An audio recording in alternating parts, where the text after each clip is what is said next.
Une onde de choc a frappé l'Autriche. Une fusillade mortelle dans un lycée à Grasse.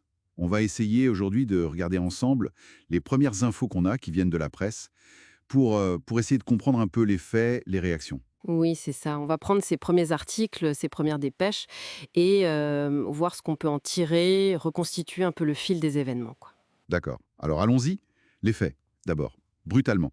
Qu'est-ce qu'on sait? Alors, l'attaque, ça s'est passé juste un peu avant 10 heures du matin, heure locale.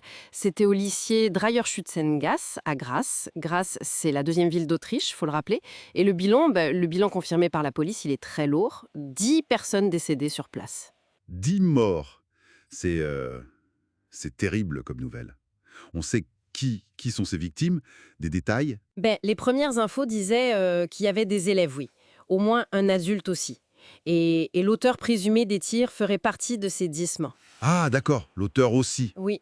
Et la police parlait aussi de plusieurs personnes gravement blessées.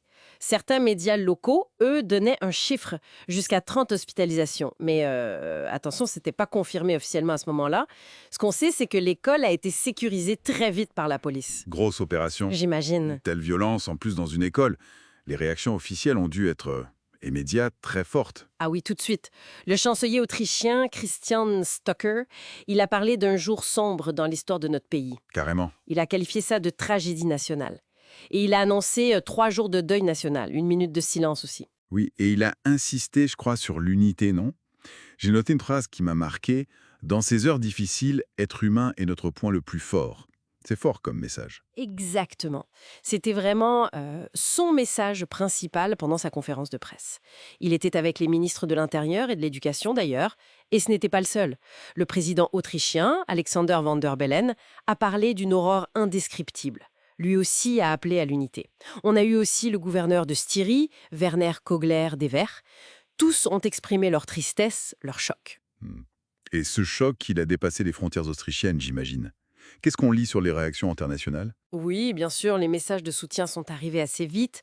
Le Premier ministre britannique, Keir Starmer, a exprimé sa solidarité. Et puis Ursula von der Leyen, la présidente de la Commission européenne, elle a eu des mots assez poignants, je trouve. Elle a rappelé que les écoles, c'est des symboles de jeunesse, espoir et avenir. Ah oui. Et elle a ajouté que c'est difficile à supporter quand les écoles deviennent des lieux de mort et de violence. C'est intéressant d'ailleurs cette petite différence, hein. En Autriche, focus sur l'unité, le deuil national, et au niveau européen, on insiste plus sur le symbole brisé de l'école. C'est des nuances intéressantes, oui. Et toutes ces réactions, euh, elles montrent l'émotion, bien sûr, mais elles soulignent aussi un peu tout ce qu'on ne savait pas encore, en fait. C'est tout à fait ça. Il a resté beaucoup de zones d'ombre. L'identité de l'auteur, par exemple, officiellement, on ne savait pas. Bon, les médias locaux parlaient d'un ancien élève, mais Rien de confirmé. non.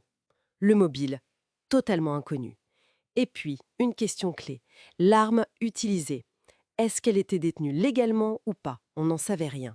Sans parler des détails sur les victimes, leur âge et le nombre précis de blessés. Justement, cette question de l'arme, ça amène à s'interroger sur les lois en Autriche, non? Les articles en parlent. Oui, un peu. Il rappelle que la législation autrichienne sur les armes est souvent considérée comme plus souple, disons, que dans d'autres pays européens. Pour faire simple, les fusils, les carabines, c'est accessible aux citoyens européens majeurs.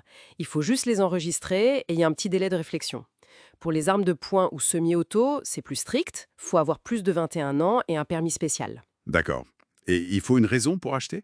Oui, il faut un motif. Tir sportif, chasse ou autodéfense. Une évaluation psychologique, elle est possible, mais apparemment pas systématique. D'ailleurs, il y a une étude de 2017 qui est citée parfois, le Small Arms Survey, qui classait l'Autriche assez haut, genre 14e mondial, pour le nombre d'armes par habitant. Ah oui, quand même. Aucun lien direct entre cette législation et l'arme utilisée dans la tragédie. C'est juste une info de fond. D'accord, merci pour cette précision. Donc, si on résume, on est une tragédie terrible, un choc immense en Autriche, et même au-delà. Et puis, cet appel très fort à l'unité face à l'impensable. C'est ça l'image des premières heures. C'est exactement ça. Et peut-être pour ouvrir un peu la réflexion, ce contraste dont parlaient von der Leyen et Stoker, entre l'école comme lieu d'espoir et cette violence qui éclate, c'est vraiment frappant. Au-delà de l'enquête qui va suivre son cours, ça pose une question plus profonde, qui reste longtemps après le choc, je crois. Comment on fait, en tant que société, pour protéger ces lieux qui devraient être des sanctuaires? Et comment on se reconstruit quand l'impensable s'y produit? Hmm, une question essentielle en effet, qui nous laisse matière à réflexion bien après ces premières informations.